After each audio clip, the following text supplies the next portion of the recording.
All right.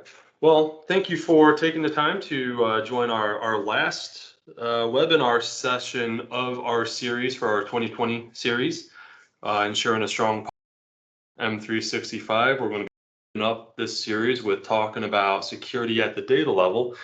So we've, let me actually just jump into the presentation here, if my screen will respond.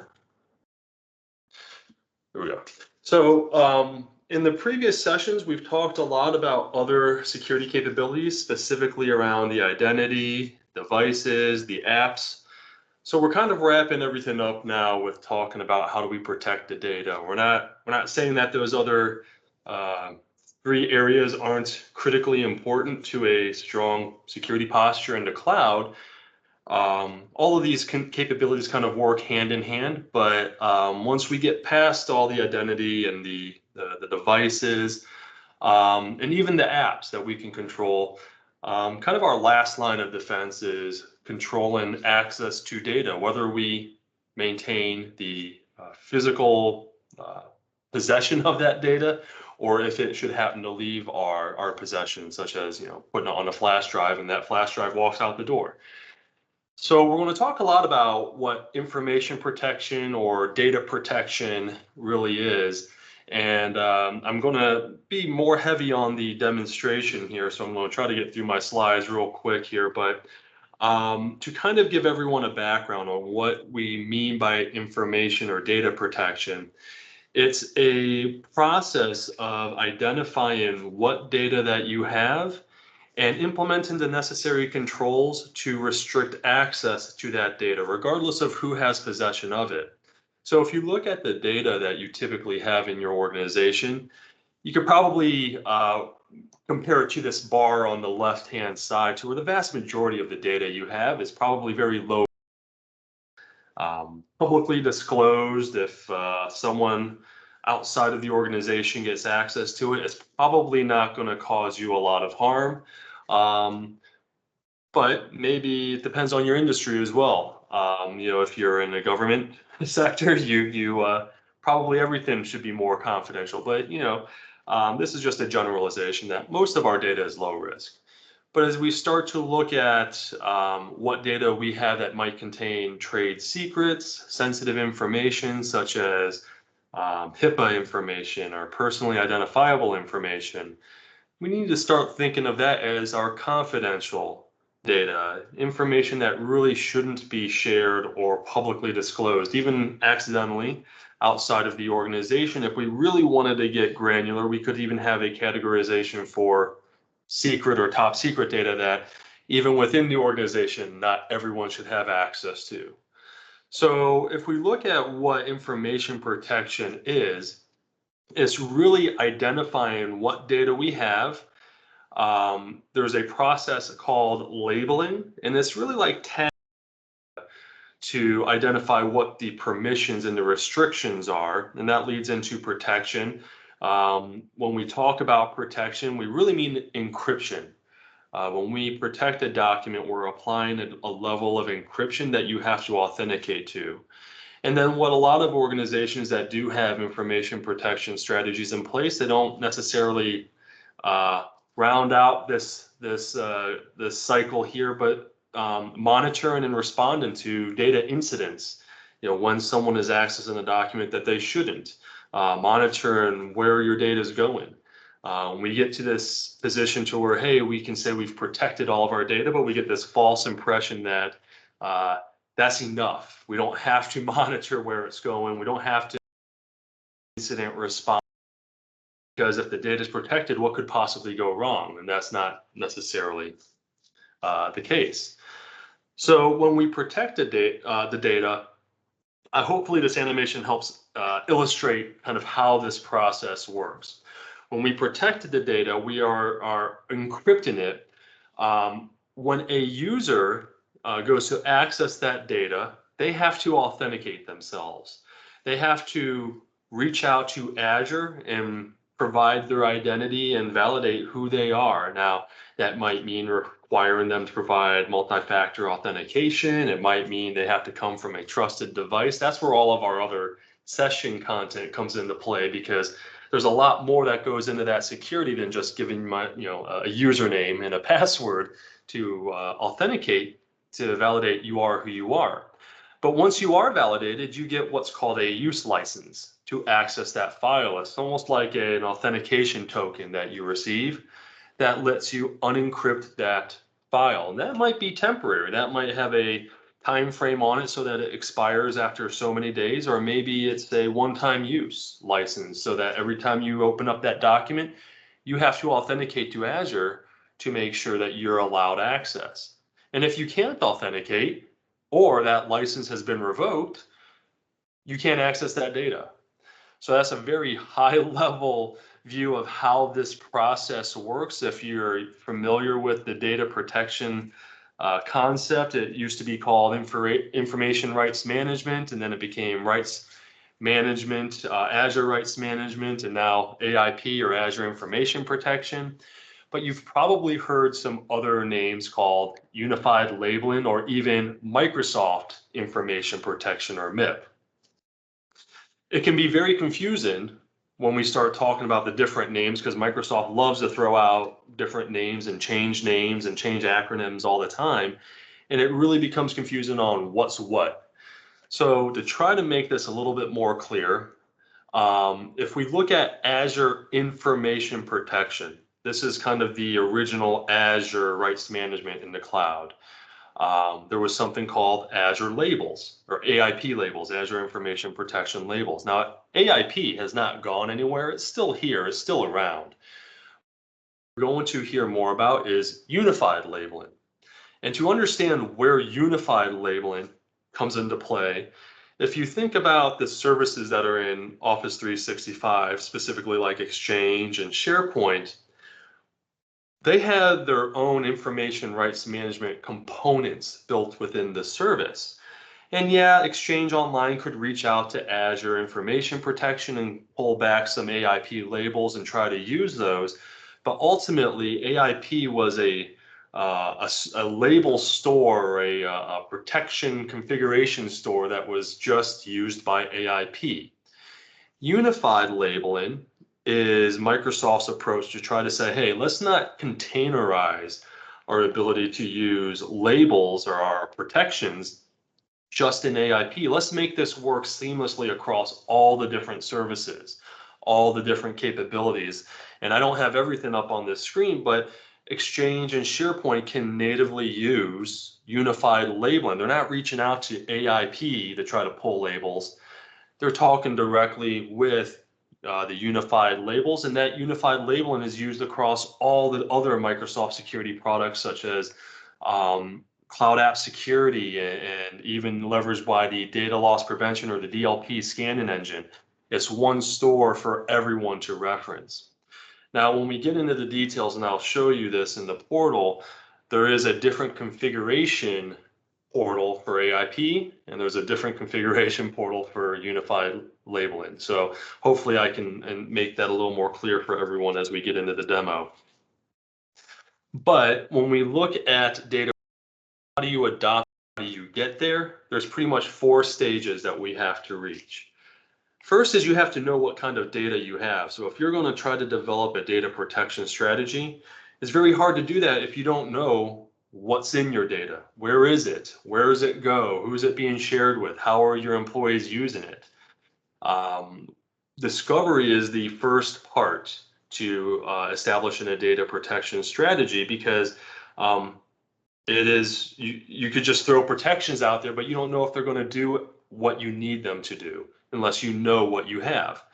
Second stage is protecting the data, and this is applying some of our protection labels that apply data encryption on the back end, but it's controlling who has access, where they have access from.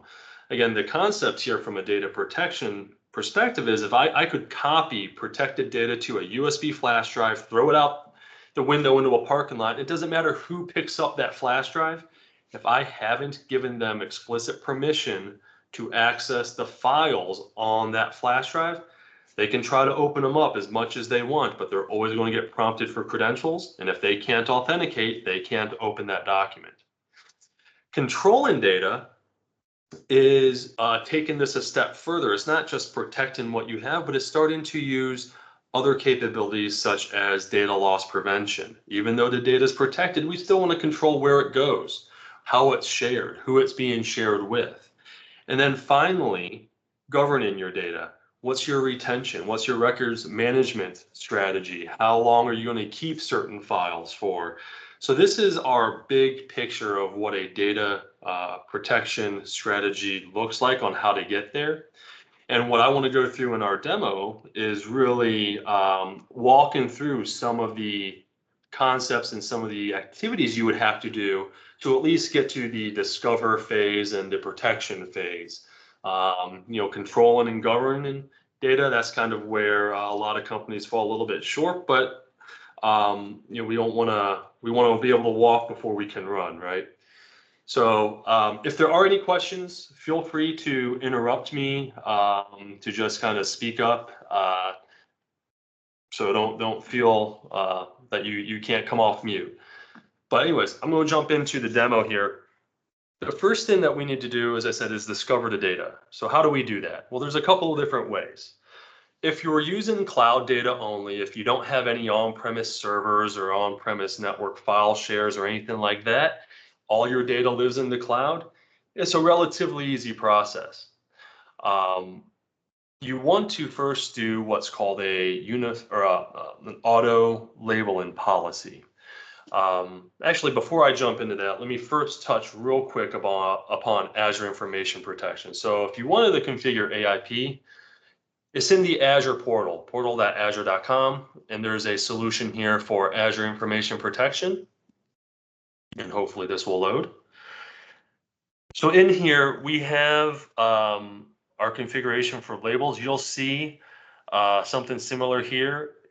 These are defaults: confidential, all employees; highly confidential, all employees. These are default labels. These are some at the top here. There are actually some custom ones that I've created here: public, internal, and confidential. They kind of overlap with what the defaults are named, but I'll get to that when I get to the unified labeling. But you can see that Microsoft actually just kind of put this up here relatively recently, is that they're already indicating that, hey, AIP labels are going to go away.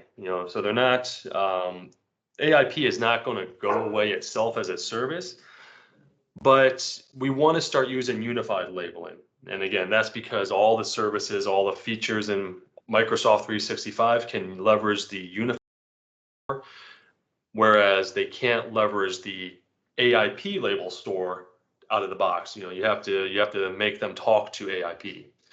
So we can configure labels here, but we don't really want to, because it is going to go away. When you created a label, they didn't do anything until you published the label. And I'll dive into what the labels are here in a second, so this makes a little bit more sense. But we had to publish the labels with a policy, and this is really assigning labels to go to specific users. So if a user wasn't assigned a policy, they didn't get any labels, they couldn't do any data protection. So this section in AIP is going to go away here in April of next year, but there's going to be components here that are still very important. You'll see here there's some analytics blades. I'll get to that, but a big piece of it is the scanner, and I'll also get to that in a second. But anyways, going back to identifying what data we have, the easiest way to do that, if you are cloud only, is to look at a auto labeling policy. So if I go into the protection.office.com portal, it's the Security and Compliance Center. To make things confusing, there's also the compliance.microsoft.com and the security.microsoft.com portals. You can technically configure this in all three of them. Now, it's the same unified label store underneath the hood, but for some reason, Microsoft likes to keep this complicated and give you three different portals.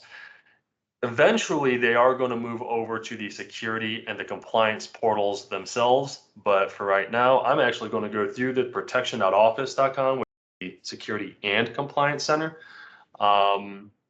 because this kind of provides the most, I guess, static experience, because Microsoft is constantly making changes to the other two portals. What you see in the protection.office portal has been relatively static So things shouldn't change on you too much until they retire it over to those two new portals. But anyways, if I look at my sensitivity labels, protection label slash sensitivity label, the terminology is used somewhat synonymously, but sensitivity label is what we use for unified labeling. Protection label is what we use for AIP. Ultimately, we kind of use them synonymously. But there's a capability here for auto labeling. And when you create an auto labeling policy, and this is actually now redirecting us to the compliance. So that's a recent change that they've made. So the auto labeling policy pretty much says, hey, where am I going to look and what am I looking for? So if I look at an auto labeling policy, I'm looking for US passport numbers, bank account numbers, driver's license numbers, social security numbers, pretty much the common sensitive information types. Now, a lot of these are just baked in by Microsoft. If I go in here and edit my policy, and I can define what my locations are here. So I could say inspect Exchange as well to see what's in everyone's mailboxes. But right now I'm just applying it to SharePoint to inspect what's in SharePoint. I could also apply it to OneDrive, but I have to choose which accounts to apply them to. And you would think it would be easy here to say, hey, just let me select a user. If I wanted to pick, my administrative account, I can't just type in the user. I actually have to provide it the URL to the user's OneDrive account, which is not the easiest thing to go find, but it's not terribly hard either. But right now I just have this assigned to one site, and that's in SharePoint. I do have it assigned a rule here. So let me edit the rule. And this is where I can select all of my sensitive information types. If I wanted to add, I could easily do that by adding more sensitive information types. Here's all of the types that Microsoft manages directly. So the nice thing is as these sensitive information types evolve over time, you don't have to do anything. You can just select what they've already got predefined. Microsoft will update their algorithms and their patterns to make sure that they're catching all the relative variations of sensitive information. You could also define some custom ones. That's a little bit beyond the scope of what I'm going to get into, but we could define some custom patterns too if we wanted to. But I'm defining the common sensitive information types here because this pretty much makes up most of the information that we want to protect anyways. So when I say next here, I do have an option to apply a label.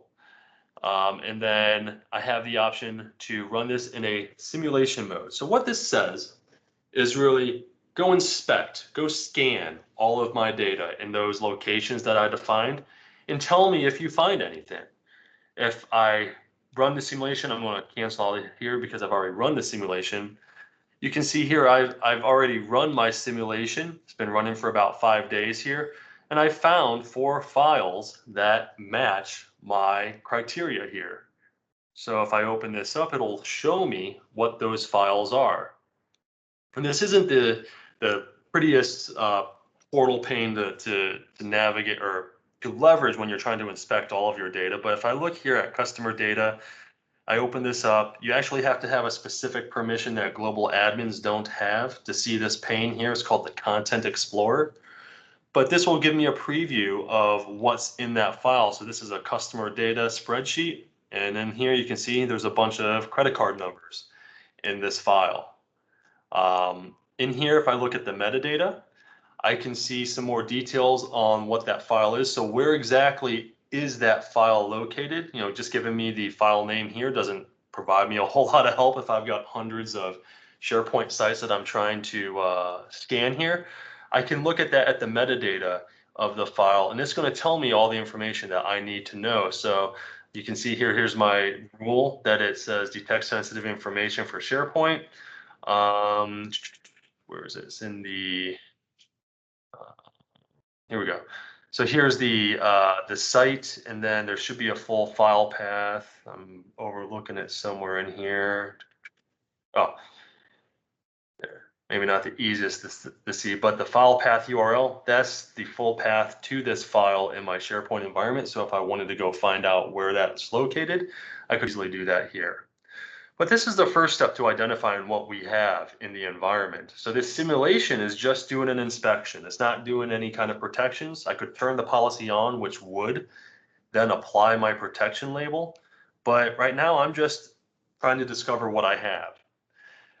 This is great for cloud, but not so great for on-prem because this doesn't see anything on my on-premise file server. So if I have file servers, if I have an on-premise SharePoint environment, I want to know what's there as well. So the way that we can do that is we use what's called the AIP Scanner.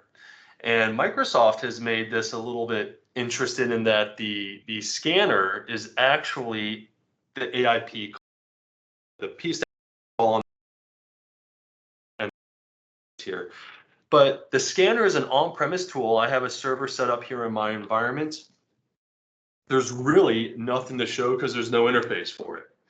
If I come in here, my scanner is deployed, which pretty much says I've installed the AIP client, and then I ran a PowerShell command that says install AIP Scanner. The only visibility I have into that scanner is that I've got some PowerShell commandlets to apply to AIP. So if I wanted to look at my scanner config, I can do that. It's not going to show me a whole lot because there's not much to there's not much to the config here. It really is, I hate to put it this way, a set and forget. So you install it and the configuration is all in Azure. So let me jump back over to Azure because that's where we have the relevant information. So in the AIP portal, because this is an AIP component, we have this option in here for the scanner. So we can define clusters, we can define nodes. Pretty much a cluster is a collection of scanner nodes. And you might wonder, well, why would I need more than one scanner node? Well, it all depends on the volume of data that you're trying to scan. Some organizations might have petabytes of data. Installing one scanner node to do all the work is probably going to take a very long time to scan all of that data. So you're going to want to have multiple instances, multiple nodes to scan your data. So we define what's called a cluster in AIP, but really this is just a collection of nodes. Once we have the cluster defined, you would think we come in here and we say, hey, add a node. Well, that's not really how it works. We have no button here to say, hey, add node. It's because we've installed the on-prem. That's just the AIP client, but the configuration is going to be pulled from Azure. And this is part where it's not so clear. The configuration is actually the content scan job. A content scan job is pretty much saying, where do you want to look and what are you trying to find? So I've created one scan job here. If I open it up, we'll see a lot of settings in here, but it's pretty much going to say, hey, do I want to schedule this job? Do I want to make it continuous? So after it finishes scanning, just run it again. Always keep it running in the background. But how do I want to apply my configuration to the scanner? Well, you'll see a lot of options here that say policy only or policy default. This is actually being configured by our AIP labeling policy. So probably what I should have jumped into a little bit earlier is the labels and the policy. But so let me do that real quick right now. It's probably would have been better if I did this earlier.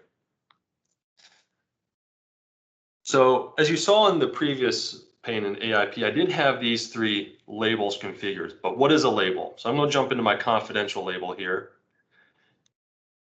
Come on. A label is pretty much a tag. It's a tag that we can assign to a document. It doesn't necessarily have to do anything from a protection standpoint, but it's a way for us to identify that document.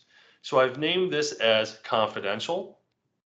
My scope here for this label is going to be files and emails. Now you might wonder, well, why would I want to apply this to all of my emails? And that's a good question. You probably don't. Unfortunately, the portal here to set up an AIP or a unified label or a sensitivity label doesn't give us the option to just specify files. It's files and email. So there's a way to get around that. But the scope of this label, what will we apply? Files and email. Apply, which is really SharePoint and groups, Microsoft 365 groups. And underneath a Microsoft team is actually an Office 365 group. So that technically applies to Teams as well. So you could apply this at a container level if you wanted to, but I have files and email common. I could encrypt the file. I could apply protection here. If I check this box, it'll give me some options in a later window here to say, hey, who's going to have permission? What do we want to do? We could also mark the content, and what this means is I can add a footer or a header or a watermark to the document itself to identify, hey, it's been protected. I'll check those here so that we can see what those configurations look like. But because I checked that protection option, I now have this pane to say, hey, what do I want to do with encryption? I could remove protection if I wanted to, but most likely you're going to apply some kind of encryption. So what permissions do we want to give to this label? We want to assign the permissions now. You do have this option to say, hey, let the user assign permissions. So when they go to choose this label, they could type in recipient email addresses that are going to be assigned permission to the document. That might be a necessary business use case that you have to accommodate, but most likely you're going to say, hey, assign the permissions now because we want to administratively define who has access. User has access to content expires. Now this goes back to that animation on my previous slide to where you get a use license.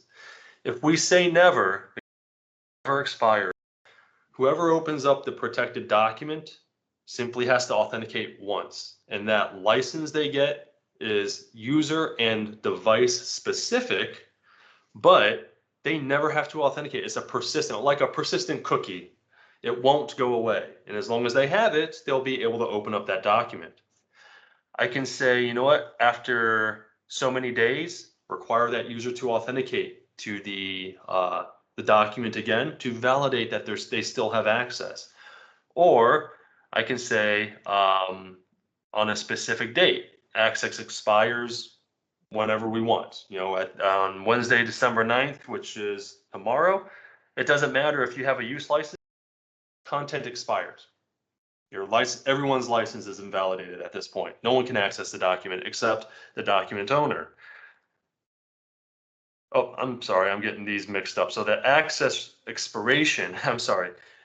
So when we say here access content expires is when we just want to revoke everyone's use license. The offline access is going to how many times we have to authenticate. Sorry, I kind of got ahead of myself there. Pretty much saying that every time I go to open up that document, I have to authenticate and validate who I am to Azure. So that's going to require that I have an online connection every time I open up that document. Otherwise, I won't be able to authenticate. Therefore, I won't be able to open up the document. I can still say, hey, a number of days after I open the document, I can kind of have that use license for 7 days. So for a week, I don't have to re-authenticate. That might be valid for use cases where people travel a lot and they have to open up a document, you know, while they're sitting on an airplane or in an airport somewhere without Wi-Fi access. Giving them a short period like 1 day or 2 days might be sufficient because that gives them enough offline access, but still requires them to authenticate frequently enough to where you can ensure that the integrity and the security of that data. You also have the never option, which means, again, authenticate once, and as long as you don't change machines, you essentially have that persistent cookie, so to speak, to always access the document. But what do we want to allow a user after they authenticate? What do we want to allow them to be able to do? So right now, I'll just select all users in my organization, but we can do specific users and groups. We can say specific email addresses or domains, so it doesn't have to be just internal. But we have permission capabilities with this label as well. They do predefine these to try to make it easy. So if it's a co-owner, you pretty much have all access. If you're an author, you can see here that some of the edit rights have disappeared. We could create custom rights here so we can individually select what boxes that we want to give permissions for. So if I want someone to be able to open the document, I can give them the ability to open it. I can give them the ability to print. Let's see, I don't want to give them edit, but I can say, you know what, you can pretty much just take some stuff out of the document, but you can't edit the document. I'm not sure where that use case would be valid, but you can see the permissions that are available here. This is on top of any kind of file permissions that you would apply even at like the NTFS level. So, you know, even if a user has read-only or has, let's say, full access at the file level, at the file server, I can even restrict this further by saying, hey, you know what, our protection, data protection rights are more restricted. So you may have full access NTFS, but you maybe only have view only for data protection. After you define what those permissions are, just add somebody in here. I thought I did. Let me save that. All right. We have that option for content marking. I can add a watermark, header, footer, and I can customize that text. I'm just going to leave that off right now. Auto labeling is dynamic content detection. So if the document contains one of these sensitive information types, the user won't have an option to select what label they want to apply. This is going to apply automatically. They don't have a choice. The document has a social security number. We're going to apply this label because that is sensitive information and it has to have protection. So this kind of is that automated protection for sensitive information. You wouldn't just apply a default label in most situations, but unless that data contains something of a sensitive nature. The protection settings for groups and sites, we didn't select that box, but this is where we would also apply some privacy settings for like SharePoint sites and whatnot, but we're not doing that with this label. Same thing with the Azure preview. But so if I save this label, it's now a protection label that applies encryption and it has permissions assigned to it. I'm going to cancel out of that for right now. So we have labels, but what good are the labels? You know, they're just configurations. How do users consume these? Well, we have to publish them. When we create a label policy, we're pretty much saying, hey, give these labels to this group of users. So you can see here in this policy, I've pretty much said, hey, I'm going to give my confidential, public, and internal labels, and I'm assigning it to my 3 users here, Harry Potter, Neville Longbottom, and then I have this scanner account. So I'll get back to that because I know I kind of jumped away from it. But that's our on-premise scanner account. It has to be licensed to be able to apply protections. So by having this policy in place, if I log into my desktop as one of my users, and I open up Word, for example, on this client, you can see here it did a load in add-in. I have the AIP client installed on this machine, but Office has native data protection capabilities baked into it. You'll see this sensitivity bar. As long as you have a policy assigned to you, it won't be grayed out.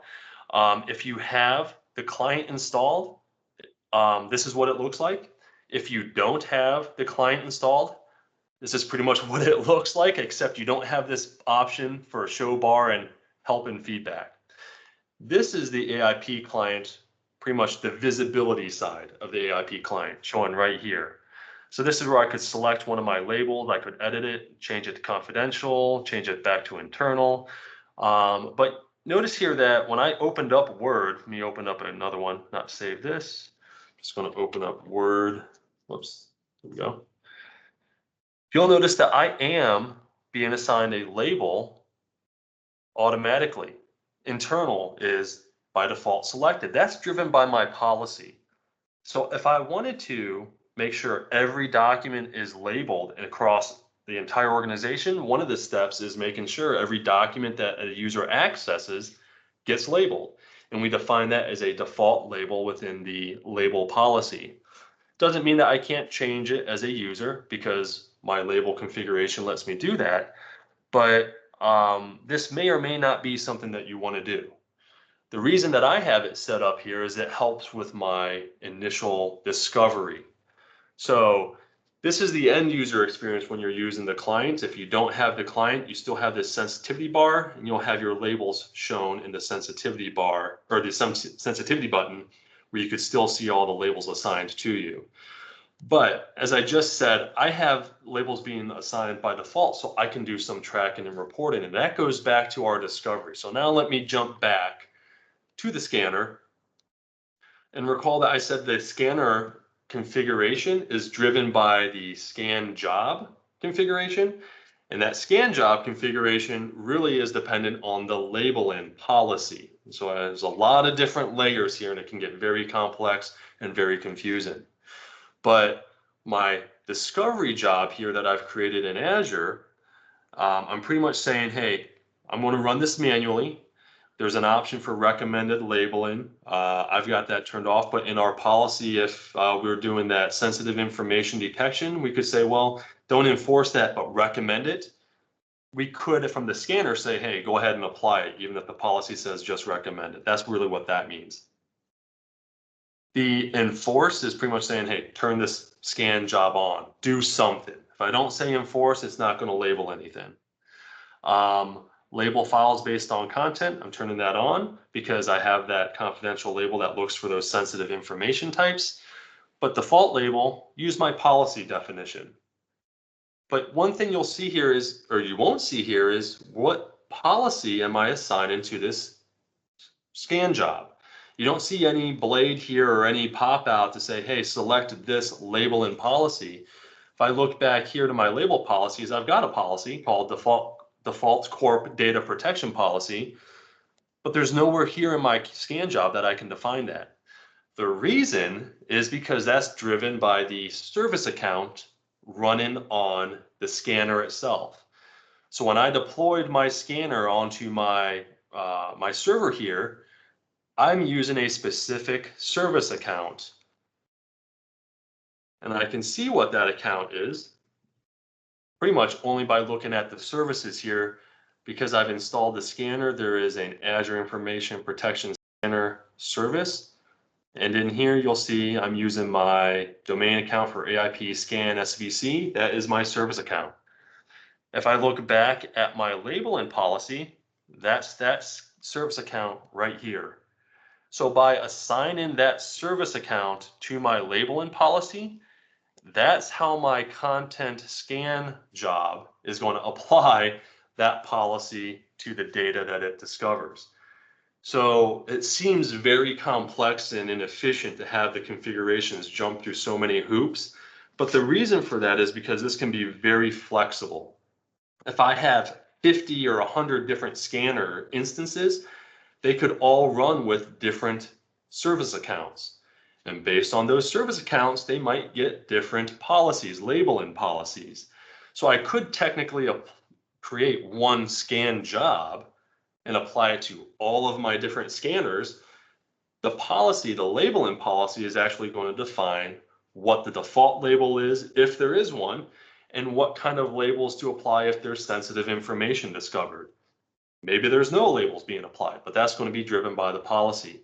But it makes my scan job a little bit simpler because I don't have to know all the policies, but I can say, hey, override the policy with some of these settings here, or just use what the policy has configured, like here, policy default. I could say my scan job, I don't want to apply a default label, or maybe I want to define a default label, and here's my labels available to me from my unified store. But I'm just going to say use what's ever defined in the policy. What does the scan job look at though? So again, the on-premise scanner instance is deployed, but what am I scanning? It's just an agent that's sitting on that server, but we haven't told it, what am I looking at? What SharePoint on-premise sites am I looking at? What on-premise SMB file shares am I looking at? Well, that's in the repository configuration. You can see here I've added 2 repositories. They are SMB file shares, just shared folders on one of my servers. But if I wanted to add a SharePoint site, I could do that. I just type in the URL of my on-premise SharePoint site. Now this is relative to my on-premise network. So let's say my internal DNS namespace is a .local.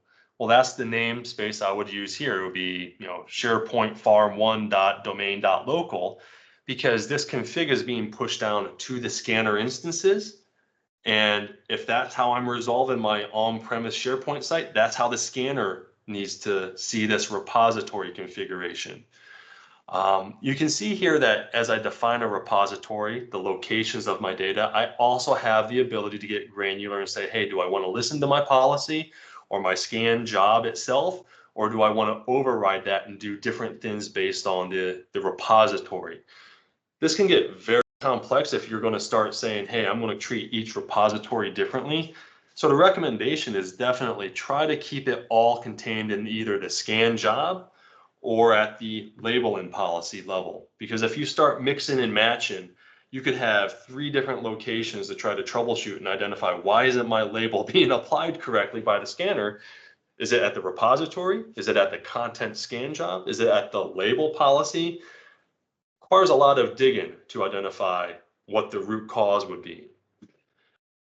So after you define your scan job, you kick it off from Azure itself. Right now, I'm not sure why it's telling me it's not available, but if I wanted to start the scan job, I would check the box and I should have the scan now option. That would tell the scanner to go ahead and start doing its thing. Start looking at the repositories that's configured in the scan job and start applying the policy label policy that is assigned to the service account in which the scanner is installed. How do you know this has done anything? Well, there's 2 ways. If you look at the scanner itself, there is a report that does get generated. Now, it's not easy to find, but it's actually in the service accounts local app data folder. I'm not logged in as this AIP scan service, but that's what the scanner runs under. So I need to look in the profile of that scan service. And in here, we have this Microsoft information protection, and we have pretty much some details around the scanner config itself. But of course, I'm going to forget where the reports are located.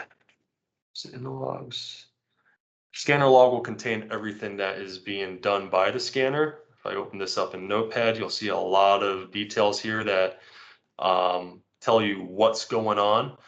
I've actually got a lot of warnings. Oh, well, maybe that's why it's not actually working. I guess I should have checked this before. The scanner has to authenticate to Azure. So there's a commandlet that we run that says, go get a token from Azure AIP or from Azure AD, essentially. Apparently I've got an issue there, so that might be why I don't have a report being generated here. Well, that stinks. I thought I was going to be able to show you that. Anyways, the report, I should have a copy of it. Sorry, give me 1 second. And I apparently got rid of that as well. All right. Well, there's a CSV file that will be generated that lists every file that it found in the scan job, and then it will identify to you what label would I have applied.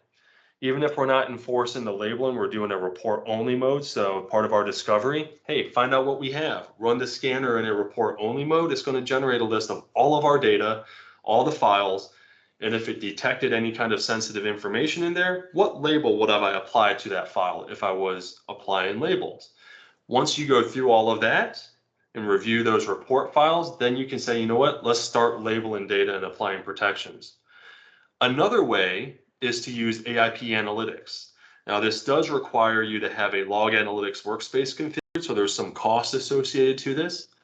But if you have this configured, this should show me data from when it was working at one time. So if I look at the data discovery, you'll see that I have my 2 file repositories that I defined in my content scan job. If I click in here, you'll see the individual files that were discovered. Maybe if it loads. Okay, there we go. So here's all of the files that were discovered in those repositories. So I can see the full path here to the file name, but also what was discovered. This apparently had a Slovenia tax identification number in it. That is a known sensitive information type, not one that I'm using as far as one of my labels, But the scanner is going to identify all the different sensitive information types that are out there. So here's an EU phone number, EU GPS coordinates. So nothing with US tax information or HIPAA information or anything like that. But this does give me a good picture of what is out there in my environment. So if I wanted to, I can drill into the data and get a little more detail. But because this is a log analytics workspace underneath the hood, I could actually run queries against log analytics to build my own reports if I wanted to. This is the query that built that pane, that dashboard that we just saw here.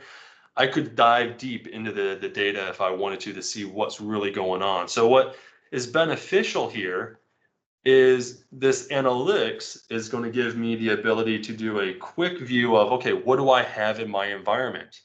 I could use this data discovery to find out what kind of sensitive information types do I have. I could use the log analytics query to look at all the data and say, okay, query on this attribute of the log information type matches and look for credit card numbers.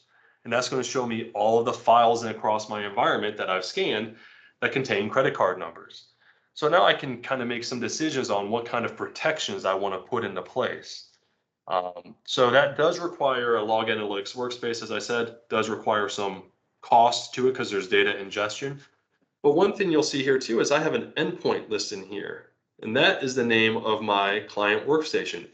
When you install the unified labeling client or the AIP client onto the workstations, that also reports back to AIP Analytics.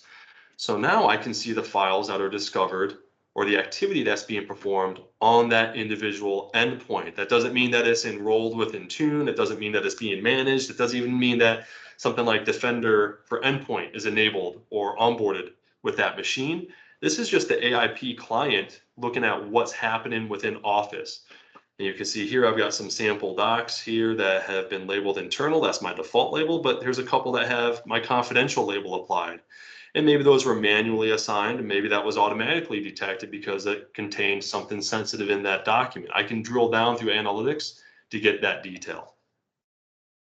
So once you have Scanner set up, and I know I'm running out of time here, but once you have Scanner set up, once you've done the discovery, once you have a unified labeling policy or an auto labeling policy to find to scan your online data, this is what's going to give you that visibility into what you have.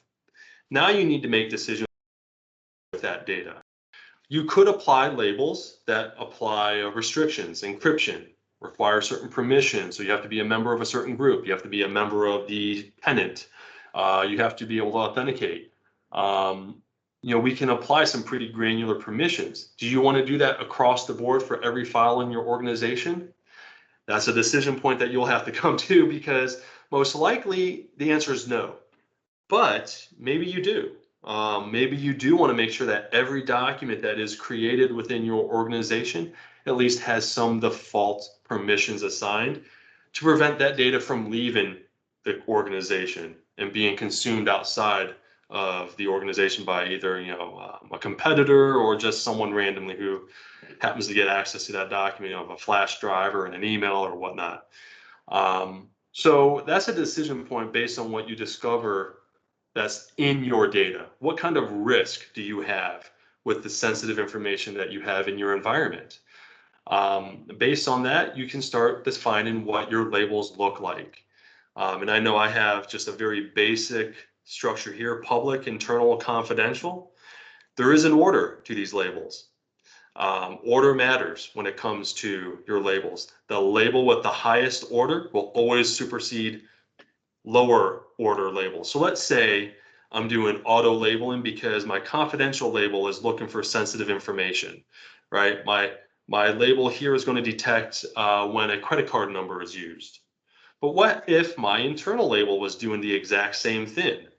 So technically, both of those labels would apply because a credit card number is detected within a document. That's where order comes into play. It will always assign the label with the highest order. So instead of internal, I will get that document assigned the confidential label because it looks at credit card numbers as well. I know with less than 10 minutes, I don't want to dive too much deeper. I could probably talk for another hour on data protection. But when you start looking at the big picture, right? So let's assume the normal situation where you're not going to label every document. You do want to discover what you have. So you are going to deploy your scanner. You are going to deploy an auto labeling policy for a simulation mode to see what you have in your environment. But most likely, I'm not going to say this is going to be the case, but most likely you're going to assign labels to sensitive information only, which means 90% roughly of your data is not going to be touched, not going to be labeled. That still doesn't mean you don't want to control how that data is being shared, where it's going. That's where we need to layer on our data loss prevention policies. That's where we need to layer on some of the other tools that we have available to us within the Microsoft 365 platform that provides us some control and visibility in where data is being communicated. So the data loss prevention policies, those also can be configured here in the protection portal. This is moving to the compliance portal. So in here, I can create a policy to look and see when data is being shared externally. But you can see up here is going to be moving over to the compliance portal eventually. So this might disappear from this portal.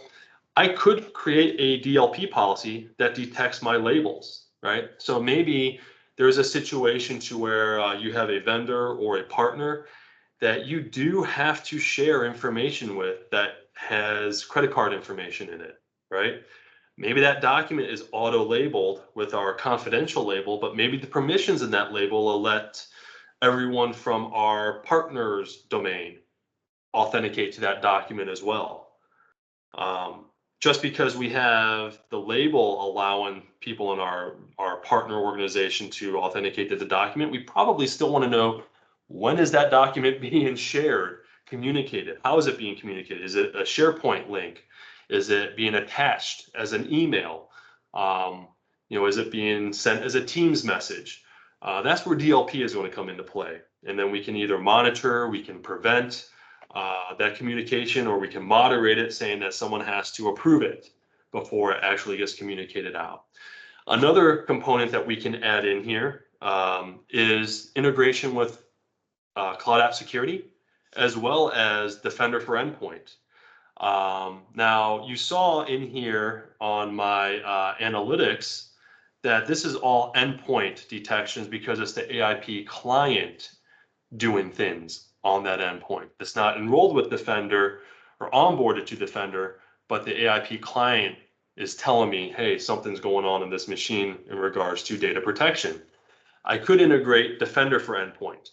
And what Defender for Endpoint integration with AIP does is it will start looking at content on the machine itself. So if I wanted to see data that is being opened, but maybe I don't have the AIP client deployed on that endpoint, Defender for Endpoint will tell me that because it's tracking that activity.